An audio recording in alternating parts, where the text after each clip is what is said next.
우리 하나님 말씀 함께 보실 텐데요. 오늘 찾으실 말씀은 로마서 4장 말씀이 되겠습니다. 로마서 4장 말씀이 되겠습니다.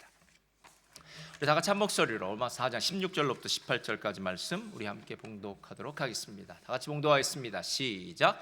그러므로 상속자가 되는 그것이 은혜에 속하기 위하여 믿음으로 되나니 이는 그 약속을 그 모든 후손에게 굳게 하려 하심이라.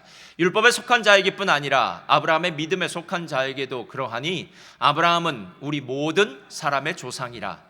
기록된 바 내가 너를 많은 민족의 조상으로 세웠다 하심과 같으니 그가 믿은 바 하나님은 죽은 자를 살리시며 없는 것을 있는 것으로 부르시는 이시니라. 아브라함이 바랄 수 없는 중에 바라고 믿었으니 이는 내 후손이 이 같으리라 하신 말씀대로 많은 민족의 조상이 되게 하려 하심이라. 아멘. 오늘 말씀의 제목은요, 창조적인 믿음입니다. 지난주에 우리 무슨 믿음 했죠? 긍정적인 믿음. 자, 저를 따라하시기 바랍니다. 믿음은 긍정적입니다. 믿으십니까? 다시 한번요. 믿음은 긍정적입니다. 예. 긍정적인 믿음의 기초는 말씀에 있기 때문에 우리가 긍정적인 믿음이 정말 중요하다는 것을 알아야 된다는 것입니다. 얼마 전에 멜번에 지진이 났습니다. 아니, 세상에 우리가 살고 있는 이 땅도 땅이 흔들릴 수가 있구나라는 생각을 들면서 그때 마음 가운데 이 세상 가운데 폼 파운데이션이죠. 온전한 땅은 없구나라는 생각이 들었습니다. 그러나 말씀 위에 기초한 것은 어떤 것이든 든든히 세워질 줄 믿습니다. 그래서 긍정적인 믿음은요, 말씀에 기초한 믿음이에요. 오늘 우리가 보고 있는 창조적인 믿음은요, 저를 따라서 말입니다. 창조적인 믿음은 하나님의 능력에 기초한 믿음입니다. 창조적인 믿음은요, 하나님의 능력에 기초한 믿음이에요. 그래서 지난번 이야기했던 긍정적인 믿음이 우리의 마음에 어떤 심적인 측면에서의 도움을 준다면 오늘 창조적인 믿음은요, 우리의 삶 가운데 실질적인 하나님의 역사를 일으키는 믿음이다라는 거예요. 그래서 저는 오늘 여러분들과 함께 이 창조적인 믿음을 통해서요, 진짜 우리의 인생에 진짜 믿음이 무엇인가에 대해서 한번 깨닫는 귀한 시간이 되기를 주님의 이름으로 축원드립니다. 자, 우리 옆에 분들과 한번 인사 나눌까요? 주님의 이름으로 축복합니다. 주님의 이름으로 사랑합니다. 예, 또 많이 오셨는데요. 주님의 이름으로 축복합니다. 꽤 오래된 책입니다. 일본에서 100만 부 이상이나 팔린 정리의 마법이라는 책의 저자 곤도 마리에는 진짜 인생은 우리의 삶을 정리하고 난 다음부터 시작된다고 합니다. 남길 것과 버릴 것을 선택하는 것은 자신을 이해하는 가장 좋은 방법이라고 합니다. 정리를 하다 보면 삶을 대하는 방식이 달라집니다. 정리를 통해서 과거를 처리하기 때문입니다. 그런 작업을 통해 인생에서 정말 무엇이 필요하고 무엇이 필요하지 않은지, 무엇을 해야 하고 무엇을 그만둬야 하는지를 확실히 알게 됩니다. 현대인은 가슴이 두근거리지 않는 많은 것들에 둘러싸여 너무나도 많은 에너지를 쏟아 넣고 있습니다. 주변을 찬찬히 살펴보고 자신을 두근거리게 하는 물건을 골라서 남김으로써 자신이 정말 하고 싶은 일에만 집중하는 게 가능해집니다. 진짜 인생은 정리를 하고 난 뒤에 시작합니다. 이게 이제 정리의 달인들이 하는 이야기라고 합니다.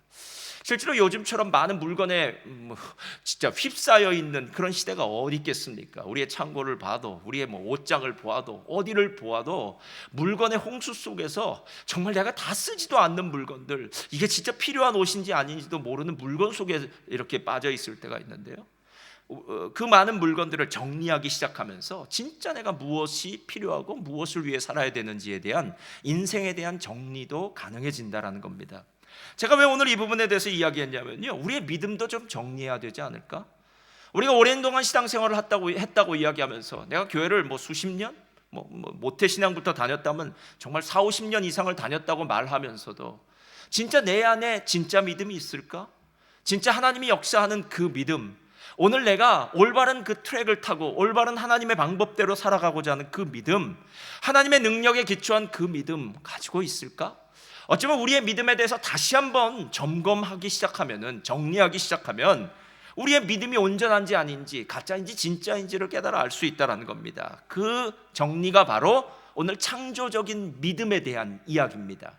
진짜 믿음이 무엇인가를 다시 한번 생각해보고 정리하기 시작하면 우리 안에 있는, 내 안에 있는 믿음이 진짜인지 가짜인지에 대해서 그 분명한 진위가 결정되더라라는 것입니다.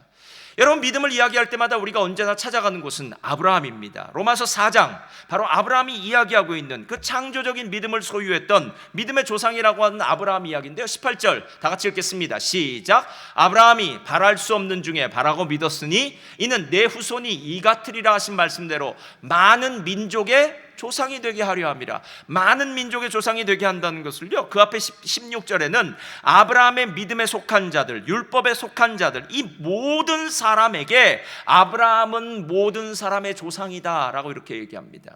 그 말은 무슨 말이냐면 아브라함이 온 인류 전 모든 세상의 사람들에게 조상이라는 것이 아니라 하나님의 선택됐다고 이야기하는 유대인들, 이스라엘 백성들, 그리고 이제 예수 그리스도의 이름으로 구원받은 우리들, 둘 다 믿음으로 구원받은 사람들이 있다면 그 모든 사람들의 위로 올라가서 마지막 단계를 보면 거기 아브라함이 있다는 거예요. 그래서 믿음을 가진 모든 사람의 조상은 아브라함이다라는 것입니다.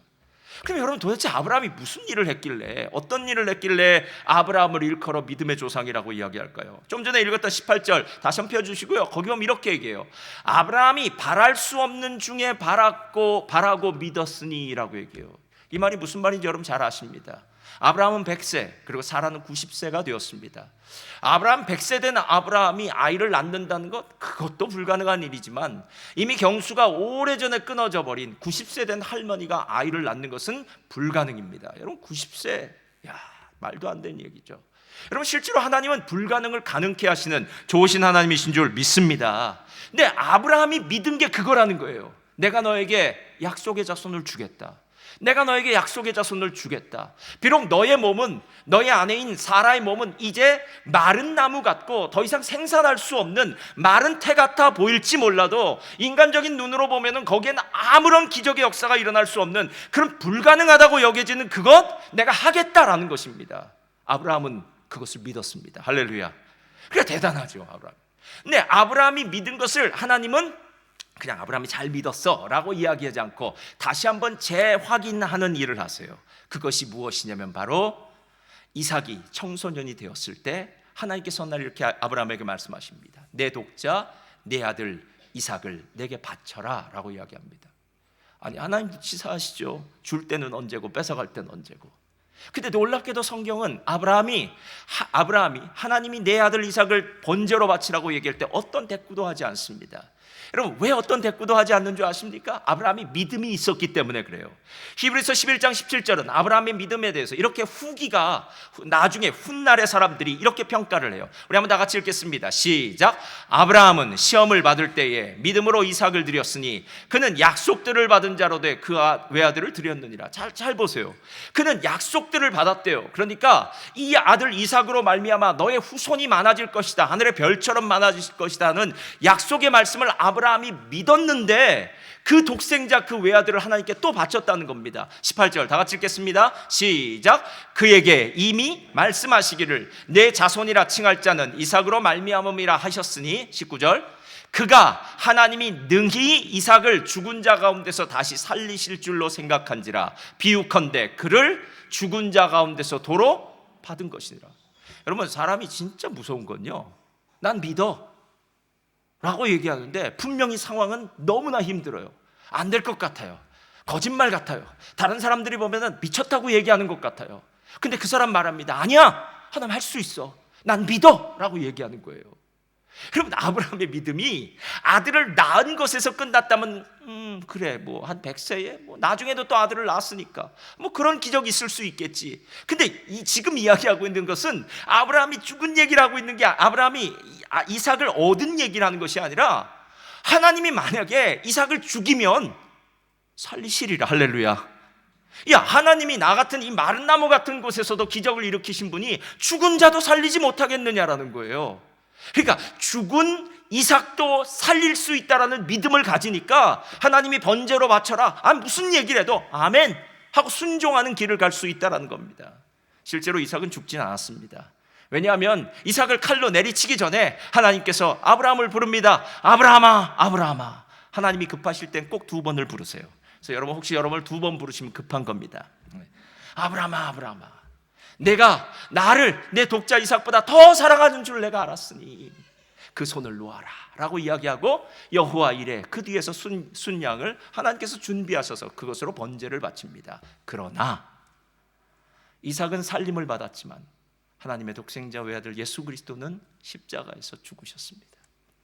하나님은 예수님의 십자가 앞에서 침묵하셨습니다. 근데 더 놀라운 사실은요, 죽은 자를 살리시는 하나님의 능력이 예수님을 통해서 우리에게 증거되고 드러나고, 그리고 우리에게 영향력을 미쳐서 누구든지 그리스도 예수 안에 있는 자들마다 구원을 얻게 되는 줄 믿습니다. 여러분, 이거예요. 그러니까 창조적인 믿음이란 건 하나님 하실 수 있다라는 거예요. 여러분, 믿음이라는 것을 이야기할 때마다 속지 마시 바랍니다. 세상은 증거를 대라고 이야기합니다. 그렇게 된다면 뭐 이유가 있어야 되지 않겠냐라고 이야기합니다. 적어도 우리의 머릿속이 좀 깨달아져야 되는 거 아니겠냐고 얘기해요. 그러나 속지 마십시오. 믿음은 이해되거나 깨달아지는 것이 아니라 믿는 것입니다. 하나님께서 도저히 우리 인간적인 방법과 혼적인 생각으로는 이해할 수 없는 것들을 하나님의 방식대로 믿음이라는 방법으로 우리를 구원케 하신 것, 이것이 바로 오늘 아브라함이 가졌던 그 믿음이라는 거예요. 그래서 오늘 아까 읽진 않았지만요, 17절 말씀 펴주세요. 17절 말씀 본문에 이렇게 이야기하는 겁니다. 10절 시작. 기록된 바 내가 너를 많은 민족의 조상으로 세웠다 하신 것 같으니 그를 믿은 바 하나님은 죽은 자를 살리시며 없는 것을 있는 것으로 부르시는 이시니라. 두 가지예요. 죽은 자를 살리시고 없는 것을 있는 것으로 부르신 하나님, 이 하나님이 바로 전능하신 하나님이요, 이것을 믿는 것이 바로 창조적인 하나님의 창조적인 믿음으로 하나님을 믿는 거라는 거예요. 여러분, 하나님이 전능하시다는 사실을 믿으십니까? 정말 하나님 무슨 일이신지 하실 수 있다는 것을 믿으십니까? 하나님 앞에서 불가능이 없다는 걸 믿으십니까? 여러분, 많은 순간 우리는 불가능이 없는 하나님을 믿는다고 이야기하면서도 막상 나의 삶 가운데 부딪히게 되는 정말 힘들고 어려운 문제 앞에서 얼마나 많이 좌절하고 또 어려워하고 낙심하고 절망합니까? 실제로 우리의 인생이 지금 낙심하고 절망한다면, 우리의 인생이 불평하고 원망한다면, 오늘 아브라함이 하나님께서 이삭을 번제로 바치라고 할 때에 아무 말 없이 이삭을 번제로 바칠 수 있는 그 믿음, 그 창조적인 믿음이 없었기 때문은 아니겠느냐는 거예요. 하나님이 진짜 우리에게 원하시는 것은요, 믿음의 조상인 아브라함과 같은 믿음, 아브라함이 가졌던 믿음을 우리도 갖기를 원하신다는 것입니다. 믿으십니까? 이거예요. 아브라함과 똑같은 믿음을 가진 사람이 이 땅에서 구원받는 사람이요, 구원받은 사람의 믿음은 창조적인 믿음일 수밖에 없다라는 것입니다. 그래서 제가 오늘 이 두 가지를 함께 나누어 보고 싶어요. 뒤에 것부터 먼저 나눌 텐데요, 첫 번째 다 같이 읽겠습니다. 시작. 없는 것을 있는 것으로 부르시는 하나님을 믿는 것입니다. 자, 먼저 없는 것을 있는 것으로 부르시는 하나님의 능력에 대해서 보겠습니다. 자, 없는 것을 있는 것으로 부르셨다라는 것은요, 창세기 1장에 나와 있는 말이에요. 자, 빛이 있으라 하심에 빛이 생깁니다. 여러분, 이렇게 빛이 있으라 하심에 말씀으로 온 세상을 창조하신 이 창조의 방식을 엑스니힐러라고 라틴어에서는 얘기해요. 엑스니힐러라는 건요, 아무것도 없는 무에서 유가 창조된 거예요. 여러분, 이상하죠? 우리는 예를 들어서 제가 도자기 만든 사람들 보니까요, 진흙을 가지고 빚고, 그리고 그 빚은 것을 가마 속에 넣고, 그래서 그 안에서 불로 때우고, 거기에 그림을 그리고 유약을 바르고, 그런 과정이 있더라고요. 우리가 마지막에 보는 도자기는 진흙으로 만든 것입니다. 그렇죠, 그게 재료예요. 근데 빛이 있으라 하시는 빛의 재료는 눈에 보이지 않는 말씀입니다. 여러분, 이게 말이나 됩니까? 어떻게 여러분 설명하시겠습니까?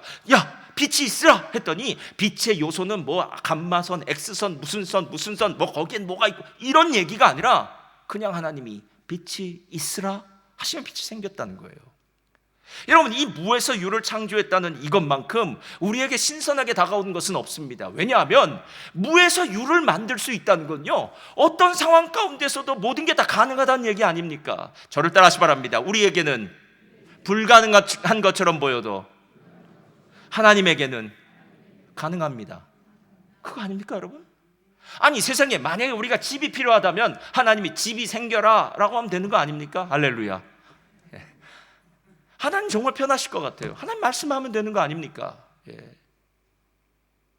여러분, 오늘 이 창조적인 믿음, 무에서 유를 창조할 수 있다는 것이 왜 그토록 중요한지 아십니까? 왜냐하면 이 땅을 살고 있는 모든 사람들은요, 다 바이어스가 됐어요. 마치 감염이 된 것 같아요. 세상의 방식에 감염이 되었는데, 그 감염이 뭐냐면 인과응보의 법칙에 감염이 되었어요.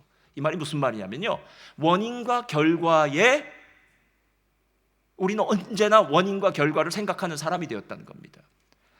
요번에 우리 자녀가 학교에서 공부를 조금 못해와서 점수가 조금 낮아졌습니다. 그럼 부모님은 제일 먼저 이것을 원합니다. 왜 요번에 실력이 떨어졌냐는 거예요. 시험 문제가 어려워서 그랬느냐는 거예요. 아니면 네가 요번에 시험 공부를 안 했느냐는 거예요. 아니면 무슨 다른 이유가 무엇이 있느냐를 발견해 내려고 합니다. 그리고 그것을 발견해냈을 때 마음이 평안해지는 거예요. 그런가요? 안 그런가요? 여러분, 세상에 있는 모든 일은 그래요. 내가 지금 뭔가를 실패했어요. 그러면 왜 실패했는지 그 이유를 알고 싶어요. 그래서 그 이유를 캐냅니다. 여러분, 한국에 여러 가지 큰 참사들이 있었어요. 예전에 보니까 그게 제가 94년인가 그렇다고 그러더라고요. 성수대교가 한국에서도 무너진 적이 있어요. 삼풍백화점도 무너진 적이 있어요. 별일 다 있었습니다. 세월호도 어느 날 이렇게 무너졌어요. 이렇게 가라앉았어요. 여러분, 이 모든 일이 벌어졌을 때 사람들이 제일 먼저 하는 게 뭔지 아십니까? 이 참사에 대한 진상규명위원회 만드는 거예요. 그렇죠? 도대체 무엇 때문에, 누구 때문에 이렇게 됐냐는 거예요. 누가 함부로 허가를 잘못 줘서 그런 거 아니겠냐는 거예요. 이 다리를 만들 때 철근을 덜 쓴 거 아니냐는 거예요. 이 건물을 만들 때 뭔가 부족했는데 누가 허가를 준 거 아니냐. 그 뒤에는 여러 가지 복잡한 일들이 있을 거 아니냐는 거예요. 그래서 진상규명위원회에서 이건 이런 이유 때문에 지금 이런 사건이 벌어졌습니다 라고 이야기를 하고, 그것을 들을 때 아니야, 아직도 이건 내가 생각하기에 부족해, 이 이유는 아니야, 이것보다 더 깊은 이유가 있을 거야 라고 생각하기도 하고, 아니면 맞아, 그런 이유 때문에 이런 일이 벌어졌구나 라고 생각하면서 그걸 받아들일 수 있어요. 그것이 안 되면 우리 모두는 다 불편하게 생각해요. 이게 세상을 사는 우리 모두의 특징입니다. 우리가 무슨 문제가 생겼더라도 언제나 우리가 생각하는 원인이 뭐냐는 거예요. 이유가 뭐냐는 거예요. 그런데 놀라운 사실은 세상에 사는 모든 것들은 이 이유를, 진상을 규명해서 그 원인을 발견해낼 수 있습니다. 다 발견해낼 수 있어요.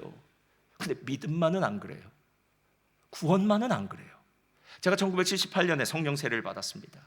성령 세례를 그날 수련회 때 3일 금식을 하면서 딱 받았는데요, 받고 난 다음에 그 다음 날이죠. 그 다음 날. 그래, 그 다음 날 아침에 일어날 때 그냥 주어가 좋은 주어, 착한 주어가 됐습니다. 근데 설명이 안 돼요. 왜 그냥 주어가 착한 주어가 됐을까요? 어제 저녁에 무슨 사건이 있었어요. 성령 받은 사건. 그럼 성령 받은 사건이 도대체 뭐냐라는 거예요. 진상을 규명해 본다면 몇 년, 몇 월, 며칠, 몇 시에 뭘 했더니 그때 이 마음에서 뭔가 요동치기 시작했고, 이 뇌 속에서 어떤 현상이라도 없어요. 여러분, 그런 거. 제가 여러분에게 물어볼까요? 여러분 지금 이 자리에 왜 앉아 계십니까? 여러분도 저 같을 거예요.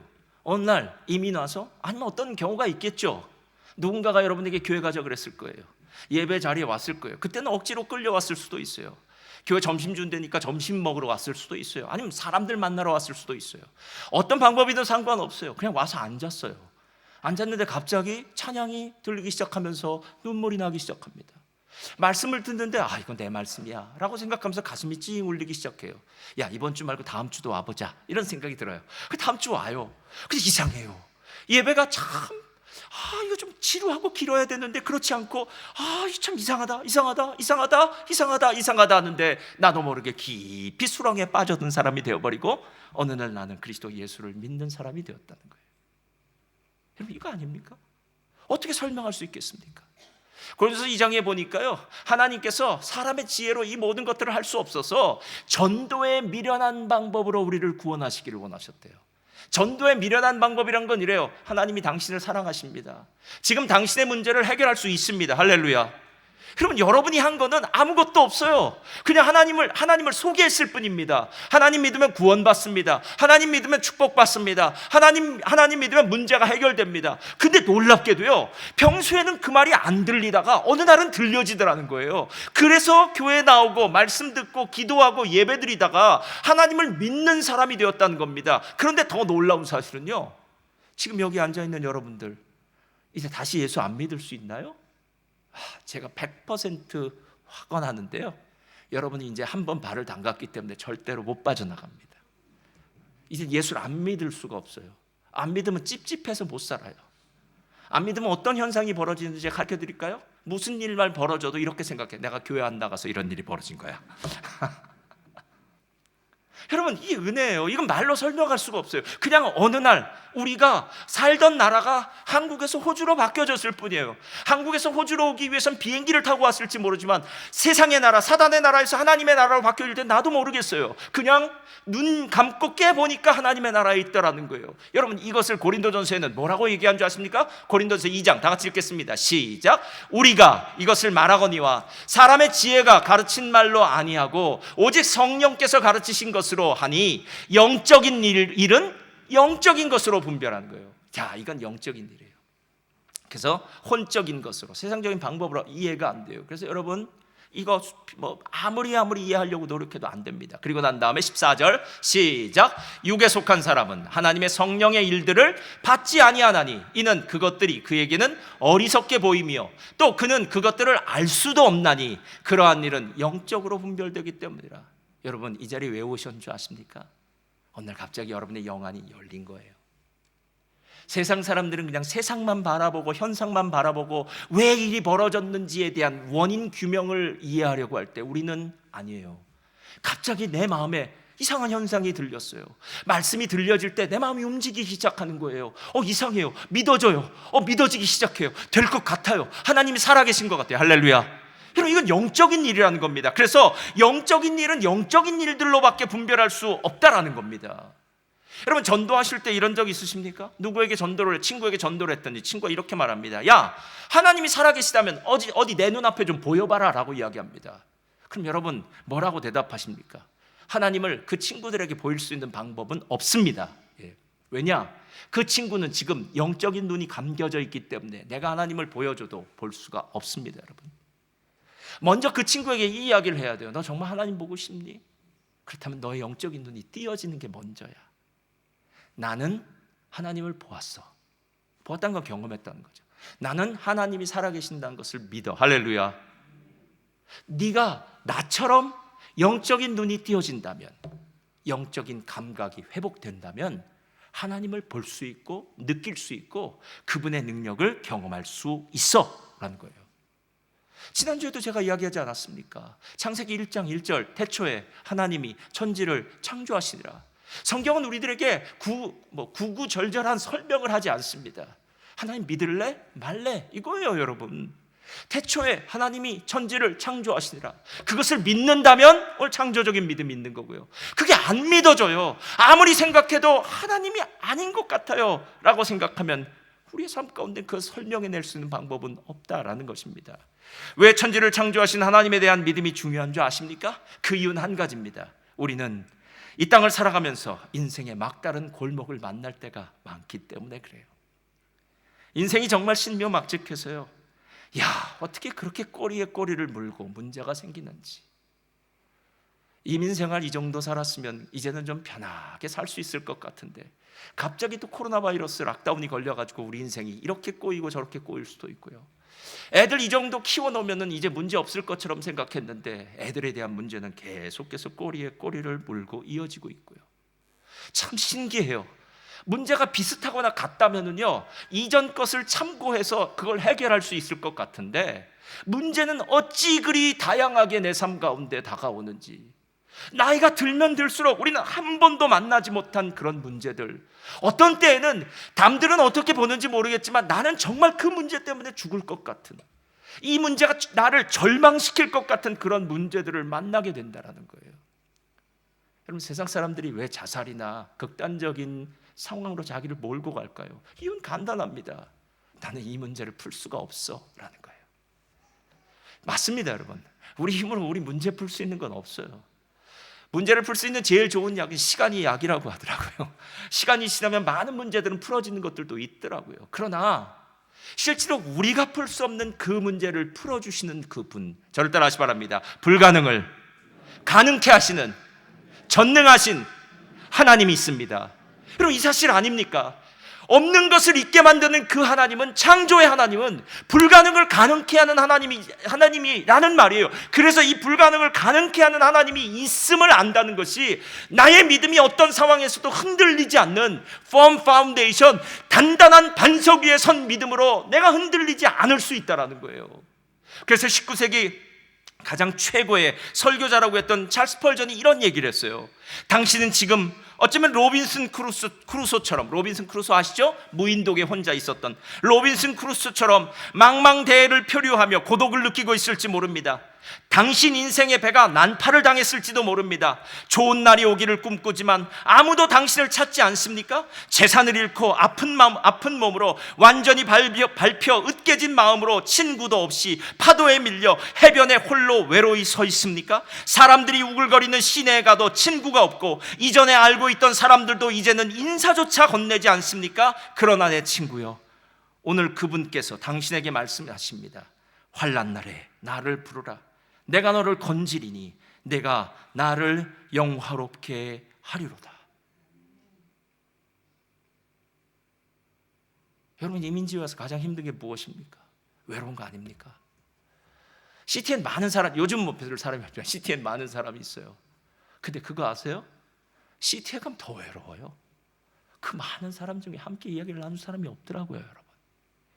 멜번의 사람들은 다 따로따로 떨어져서 멀리 살고 있으니까 더 외로워요. 친구도 없어요. 아무도 없어요. 가끔 내가 이러려고 이민 왔나? 라고 혼자 자괴감에 빠질 때도 있어요. 여러분, 그 어떤 상황 속에서도 우리가 이겨낼 수 있는 방법은 하나밖에 없지 않습니까? 환난 날에 나를 부르라. 시편 86편 7절이 이 말씀인데요, 다 같이 한번 읽겠습니다. 시작. 나의 환난 날에 내가 주께 부르짖으리니 주께서 내게 응답하시려다. 믿으십니까? 이거예요. 창조적인 믿음이 있어야만, 없는 것을 있게 만드시는 하나님, 불가능을 가능케 하는 하나님이 있다는 사실을 알아야, 그래야 부르짖죠. 하나님이 없는데, 하나님이 내 기도를 들어주지도 않는데, 나와 하나님은 상관이 없는데 누가 하나님 앞에 나가서 부르짖겠습니까? 이게 믿음이에요, 여러분. 믿음의 사람도 고난을 받을 수 있습니다. 믿음의 사람도 어려운 환경, 절망적인 상황에 빠질 수 있습니다. 그러나 믿음의 사람은요, 절망적인 상황에 빠져도 일어나요. 왜냐하면 부르짖으면 응답하시는 전능하신 하나님이 있다는 사실을 믿기 때문인 줄 믿습니다. 바로 그거예요, 오늘 이야기. 이래서 중요한 거예요, 여러분. 창조적인 믿음이요. 근데 창조적인 믿음이 여기서 끝나지 않아요. 두 번째가 있습니다. 다 같이 읽겠습니다. 시작. 죽은 자를 살리시는 하나님을 믿는 것입니다. 자, 성경의 창조적인 믿음에 대해서 얘기할 때 아브라함이 없는 것을 있는 것처럼 부르시는 하나님을 믿었다라고 이야기하고요, 그리고 죽은 자를 살리시는 하나님을 믿었다라고 이렇게 이야기합니다. 이 말은 무슨 말이냐면, 성경에 등장하는 좀 전에 읽었던 우리가 창조의 사역이죠. 없는 것을 말씀으로 있게 만드는, 존재하게 만드는 그 하나님 엑스니힐로의 그 놀라운 능력이 살짝 옆으로 가면 다른 방식으로 이해가 되어지는데, 그게 무엇이냐면 바로 구원하시는 하나님이라는 거예요. 자, 저를 따라하시기 바랍니다. 창조의 하나님은 구원의 하나님이십니다. 자, 구원의 하나님이에요. 왜냐? 우리가 죽은 자에 대해서 생각해 보면은 그 문제가 쉽게 풀릴 수 있어요. 자, 저와 여러분은 죽었습니까? 살았습니까? 누가 죽었다 그랬어요? 예. 오늘 살아있는 거 아니에요, 여러분? 살아있는 거 아니에요? 실은 오늘 예배드리는 저와 여러분 다 살아있는 사람들이에요. 왜냐? 우리 안에 누가 계세요? 예수님이 계시죠. 새로운 생명이 있어요. 우리는 살았어요. 자, 제가 다르게 물어볼게요. 세상에 있는 사람들은 죽었습니까? 살았습니까? 라고 물어보면 이렇게 두 가지로 얘기할 수 있어요. 인간적인 방법대로, 인간적인 생각으로 보면 살아있어요. 그러나 하나님의 관점으로 보면 그 사람들은 죽은 사람들이에요. 여러분, 우리는 예수의 생명을 받은 사람이에요. 예수의 생명은 영원해요. 근데 세상 사람들은 아담의 생명을 받은 사람이에요. 그 아담의 생명은 죽은 생명이에요. 그래서 아담의 생명은 길지 않아요.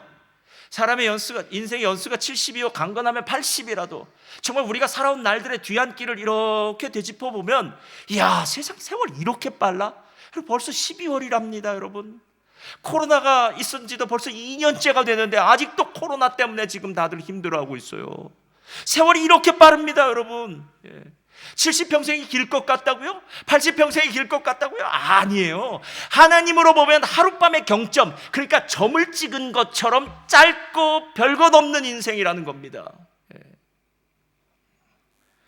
여러분, 실제로 오늘 죽은 자를 살린다라는 것은 오늘 하나님께서 우리 죽은 자를 하나님의 능력으로 살리신다라는 구원의 하나님을 의미하고 있어요. 이게 제일 잘 드러나고 있는 구절이 어디냐면 바로 십계명의 안식일의 계명을 이야기하는 부분입니다. 출애굽기 20장 안식일 계명 펴주시기 바랍니다. 다 같이 읽겠습니다. 시작.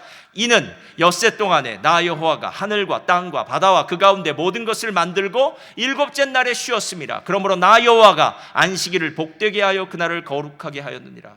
여러분, 그림을 그리거나 조각품을 만들고 난 다음에 반드시 그 미술가겠죠, 그 예술가는 거기다 낙관을 찍거나 사인을 해요. 그래야 그 사인과 낙관을 찍어야만 그것이 그 사람, 그 명인의 것이다, 그 예술가의 것이다 라는 마지막 도장을 찍고 인정을 받게 되는 거예요.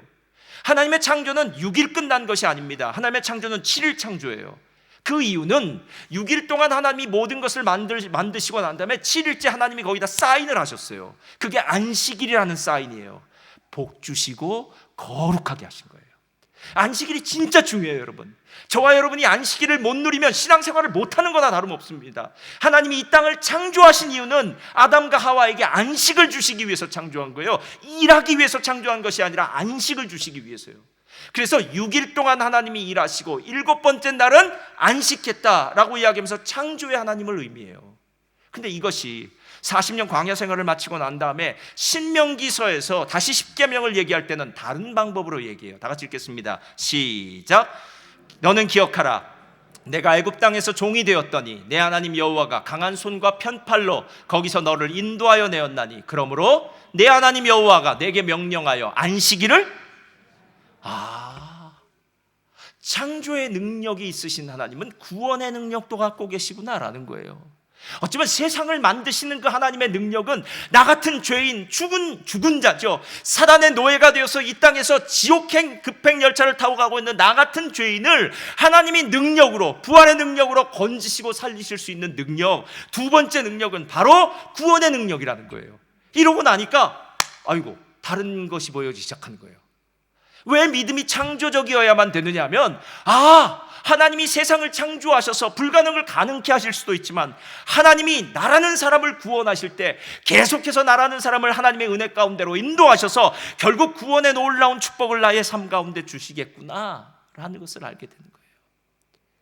여러분, 우리가 세상을 살아가면서요, 어떤 관점을 갖고 사느냐는 우리가 결정하고 선택하기 나름입니다.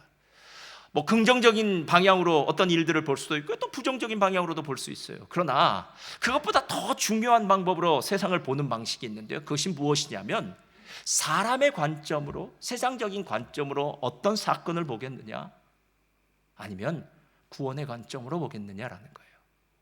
제가 아까 얘기했던 여러 가지 한국에 있었던 많은 사태들이 있지 않습니까? 성수대교, 삼풍백화점, 여러 가지 많은 사건들이 있습니다.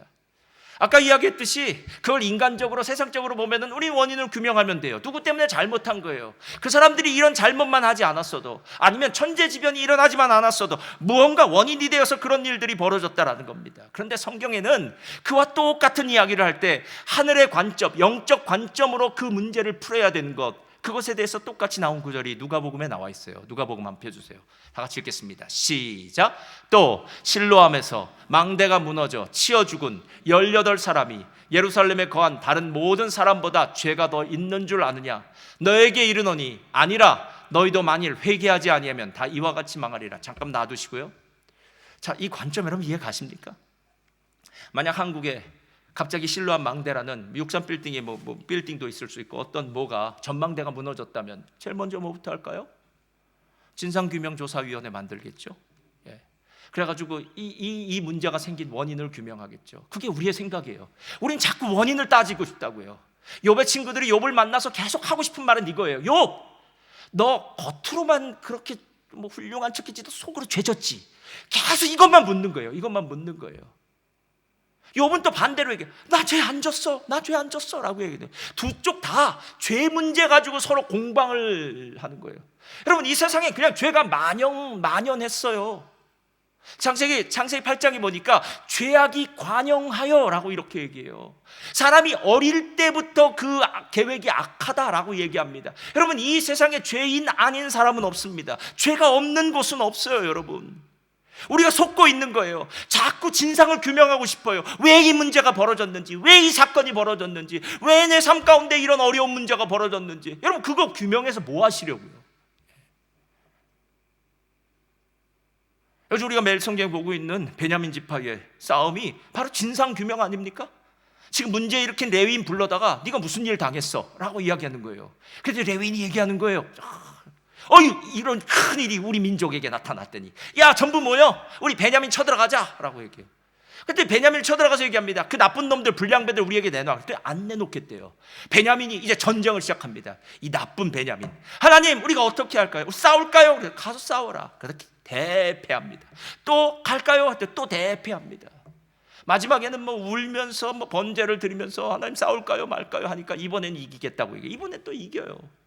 여러분, 지금 일어나고 있는 모든 일들이 하나님 편에서는 아무 의미가 없는 일들이란 거 아십니까? 예? 베냐민이 이기건 나머지 이스라엘이 이기건 무슨 의미가 있습니까? 영적인 관점으로, 구원의 관점으로 어떤 사건을 바라보지 못하면 우리는 신앙이 성장할 수가 없어요. 매일 시험 당합니다. 매일 시험 당해요. 매일 시험 당해요. 구원의 관점 뭔지 아십니까? 5절 너희에게 이르노니 아니라 너희도 만일 회개하지 아니하면 다 이와 같이 망하리라. 예수 뭐라고 이야기하는 거야? 야, 그 사람들 불쌍하다고 얘기하지 마. 이 땅에 태어난 모든 사람 다 죽어. 죽는 것이 중요한 것이 아니라 내가 어떤 상태에서 죽느냐가 중요해. 회개하고 죽으면 10년을 살건 20년을 살건 젊은 나이에 살다 가도 상관없다는 거예요, 여러분. 회개하지 않으면 100수를 살고 120년을 살고 자손 3, 4대를 보고 떵떵거리면서 살고 그렇게 산들 무슨 소용이 있냐라는 거예요. 회개는요, 우리가 지은 작은 죄들을 하나님 앞에, 하나님 나 오늘 누굴 미워했어요, 하나님 누구 거짓말을 했어요, 이게 아니에요, 여러분. 사람들의 착각이 회개하라 그러면 잘못한 것부터 기억해내요. 맞습니다. 회개는 그런 의미도 담겨 있어요. 그러나 진짜 회개의 의미는요, 구원의 측면으로 내가 사건을 다시 한번 재조명하고 재해석하고 구원의 측면에서 내게 하나님이 하시는 말씀이 무엇인지를 깨달아 하는 겁니다. 지금 하나님이 나에게 무슨 말씀을 하고 계실까? 혹시 내가 교만하다면 다시 한번 겸손해져야 되고요. 정말 내가 이해할 수 없는 원치 않은 고난이 내 삶에 임했다면 하나님이 이 일들을 통해서 하나님이 내 삶에 계획하신 것이 무엇입니까? 나는 하나님을 믿습니다. 여러분, 이 이야기가 안 나오니까 문제예요. 나는 그럼에도 불구하고 하나님을 믿습니다. 여러분, 이 그럼에도 불구하고 하나님을 믿습니다라는 말은요, 죽은 자를 살리시는 믿음 아닙니까?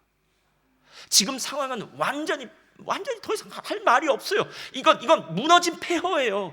여기서는 아무것도 새 일이 벌어질 것 같지 않아요. 나는 이제 망했어요. 완전히 망했어요. 근데 하나님은 다르잖아요. 에스겔서 47장에 마른 뼈를, 정말 죽은 지 오래되어서 마른 뼈들이 아주 딱딱하게 말라있는 그 뼈들을 살이 붙게 하고 용사가 되게 해서 하나님의 군대로 만드실 수 있는 그 하나님의 능력이 있다는 사실, 죽은 자를 살리시는 하나님의 능력이 있다는 사실을 안다면은요, 난 그럼에도 불구하고 하나님을 믿습니다 라는 이야기를 할 수 있다는 거예요. 여러분, 시간이 오래 지나고 신앙생활 오래 했다고 해서 진짜 믿음이 있는 것이 아니더라고요. 신앙생활 한 지 얼마 되지 않더라도 어려운 일을 당했을 때 아멘, 하나님의 뜻이 있는 줄 믿습니다. 하나님 합력하여 선으로 이루실 줄 믿습니다. 하나님 불가능은 없습니다. 하나님 하실 수 있습니다. 여러분, 이 말을요, 일부러라도 하셔야 돼요. 왜냐하면 그 말을 못하다고 우리의 입을 딱 막는 것이 사단 아닙니까, 여러분? 사단이 원하는 게 뭐예요? 우리의 믿음을 빼앗아가는 것 아닙니까? 어찌하든지 간에 우리한테 절망, 원망, 불평, 마음의 불안함, 두려움 이런 거 가져다 주어서 분명히 나는 하나님의 사람인데, 하나님의 사람으로 선포할 수 있는데 입을 딱 막아버린 거예요. 사단이 내 입을 막고 있기 때문에 아무런 말도 하지 못하는 거예요. 너무 어려워, 너무 힘들어, 왜 이런 일이 벌어졌을까, 이런 말만 하고 있지, 사단아 나사렛 예수의 이름으로 묶음을 놓고 떠나 갈지어다, 이런 얘기가 안 나오면 문제 있는 거 아니겠냐는 거예요. 이동호 목사님의 글에 이런 간증이 있더라고요. 공장을 경영하는 집사님 한 분과 식사를 했답니다. 그리고 난 다음에 한 두어 달 있다가 이 집사님의 공장에 대형 화재가 있었대요. 너무나도 안쓰러운 마음이 생겨서 그 집사님에게 격려의 메일도 보내고 어느 날 만났답니다. 이제 화재 사건이 있고 난 다음에 얼마 후에 만났는데 그 집사님이 자신의 변화된 삶에 대해서 이렇게 얘기하더래요. 재산이 날아간 것보다는 제가 하나님 앞에 바로 서지 못했던 것이 후회되어 눈물이 쏟아지더군요. 그 전에는 어떤 일을 당해도 눈물이 없었던 제가 죄를 깨닫고 회개의 눈물을 흘리게 되었습니다. 이 일이 모태신앙인이지만 교회를 건성으로 다녔던 저에게 영적인 눈이 열리는 계기가 되었습니다. 그리고 더 중요한 얘기를 그 다음에 해요. 이후로는 성경을 읽다 보면 다음 장이 궁금해지고 설교가 지루하지 않게 느껴졌어요. 그렇게 하나님의 말씀 안에서 살면서 고난도 복인 것을 깨닫게 되었습니다. 인간적으로 볼 때는 고생이라고 느낄 일도 하나님의 관점에서는 복인 것을 깨닫고 사업 면에서도 새롭게 도전하는 기회가 되었습니다. 얼마 후에 이 집사님은 하나님의 은혜 가운데 재기하여서 또 귀한 사업장이 번창했다 그러더라고요. 그러니까 간증을 했겠죠. 그렇지 않아도 상관없어요, 여러분.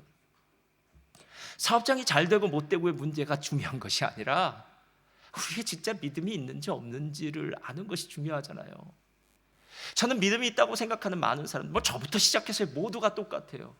믿음이 있는 사람에게 시험이 없을 거라고 생각하는 것은 착각입니다, 여러분. 저와 여러분의 믿음이 강하면 강할수록 사단은 더 강력한 적을 보내요. 여러분, 시험이 쉬우면 시험이겠습니까? 우리가 시험을 얘기할 때마다 매일 하는 말 있잖아요. 시험의 중요한 목적은 변별력이라고 얘기해요. 공부를 잘하는 학생과 공부를 못하는 학생이 얼마나 차이가 나는지를 제대로 구분해낼 수 있는 문제를 내줘야 되는 거 아닙니까? 그래서 공부를 잘한 친구들은 100점을 맞겠지만 공부를 못한 친구들은 애매하게 틀려가지고 나중에 점수가 안 나오는 거. 그래서 나중에 점수가 나온 걸 딱 보면 이 친구가 얼마나 공부했는지 하는 게 제대로 나오는 거 아니겠어요, 여러분? 왜 나에게 닥친 시험이 쉬운 시험이라고 생각하십니까? 쉬운 시험은 없습니다, 여러분. 제가 내린 결론이에요. 쉬운 시험은 없어요. 매번의 시험 다 죽을 것만 같아요. 어느 날 5살짜리 꼬마한테 핸드폰을 뺏었어요, 엄마가. 모바일폰을요. 그랬더니 그 아이가 이렇게 얘기했습니다. 엄마는 나의 인생의 행복을 빼앗아갔어.